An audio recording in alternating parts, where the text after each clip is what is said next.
Yes, alright. Nkulamusizaako nnyo najjo sinzo bango tuwuliriza kutegeeza nti oli ku Yugi Updates vehicle sinzira okubanga kuoli ng'otuwuliriza gwe mukwano gwange ali eyo. Kaweddemu eri abajasi abayeekera ba ADF oluvannyuma lw'aba commanders okuva mu kibinja kino ekya ADF ekimaze ebbanga eddene nga kirigomya eggwanga erya Uganda ssaako ne Democratic Republic of Congo. Ba commanders bavuddeyo ne beewaayo mu mikono gya Uganda People's Defence Force UPDF mu ngeri eya security documents era bawandiiseko ne documents zibadde security bano nga batransferingibwa okubanga bava mbuyeekera okudda mu UPDF gwe mukwano gwange ali eyampuliriza. Oli ku Yugi Updates TV gwatanatweyungako nkutegeeza kiri wansi waliwo ekigambo subscribe kikooneko obeere nga otweyungako. Abali emitala w'amayanja mbanirizaako nnyo. Kakati nno ekitongole ekya Uganda People's Defence Force kifunyeemu breakthrough. Jukira cooperation ebadde egenda mu maaso sujje mu Democratic Republic of Congo mbitundu ebya Bunia ssaako ne Ituri. Jukira nti no ku ntandikwa y'omwaka guno kyalangiribwa nga Uganda weesindisa amagye gaayo aga UPDF era ebagenda mu ndagaano n'eggwanga erya Democratic Republic of Congo basobole okuba nga bagenda maaso n'okusuppressingawo abayeekera abali mu bitundu ebya Bunia ssaako ne Ituri provinces eyo mu Democratic Republic of Congo. Kakati okulwanagana kubadde kukyagenda mu maaso newankubadde mu mwaka guno gwennyini twalabako akabinja k'abayeekera abakodeko nabo bava mu Bunia mu bitundu ebya Bunia baavaayo ne bajja ne basinkana ne bafunamu meeting n'amagye g'eggwanga erya Uganda wano mu Uganda ne basobola okubeera nga basalendinga nga beewaayo mu mikono gya UPDF gwe mikwano gyange ali eyampuliriza. Kakati ne bano aba ADF ba commanders si bonna nti abayeekera wabula ba commanders abamu bavuddeyo ne beewaayo mu mikono gya Uganda People's Defence Force. Kakati kigambibwa nti Uganda yandibanga efunyeemu ka breakthrough mu kulwanagana n'abayeekera bano aba Allied Democratic Forces ADF. Era kigambibwa nti abayeekera babiri ba commanders basalendinze eri Uganda People's Defence Force era ne bahandolinga over documents era ne bawaayo ne details eziri mu group plan gwali eyampuliriza. Ali Mugisha onono nga ADF commander ssaako ne beesikooti be Richard Nyemera ba volunteer n'abalala bagenze mu maaso n'okuba nga beewaayo mu mikono gya UPDF officers eyo mu remote borders region. Bino gye bibadde bwe babadde nga bali mu kwewaayo ababiri bano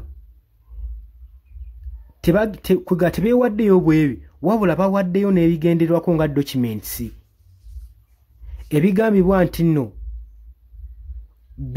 bigambibwa nti no birimu out listed label forces strategies ne targets zibagenda okuba nga bakola.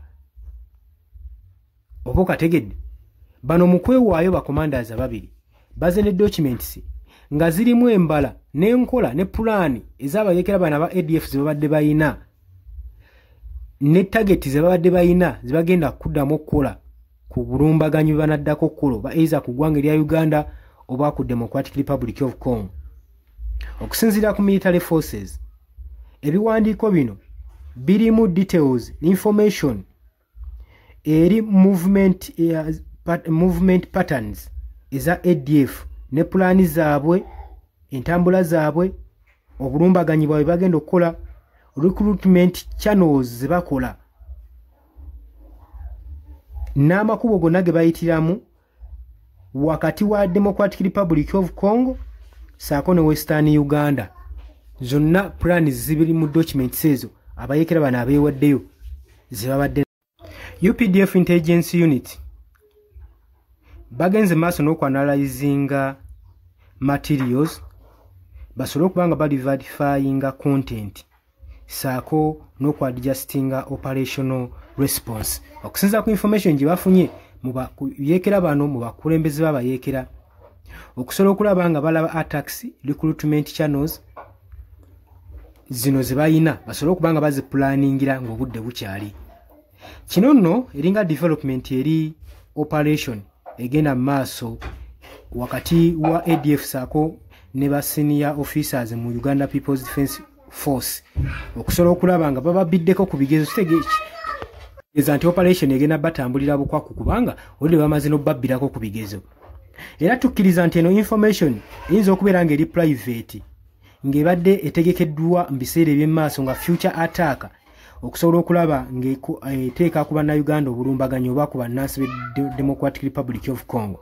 Abakira ba ADF n'obuguruupu obulala bungi nnyo originally bali rooted mu Uganda naye babeesingidde nnyo mu Eastern Democratic Republic of Congo, mu Bunia, mu Ituri, saako ne mu Eastern Democratic Republic of Congo nga mu Kisaaganyi.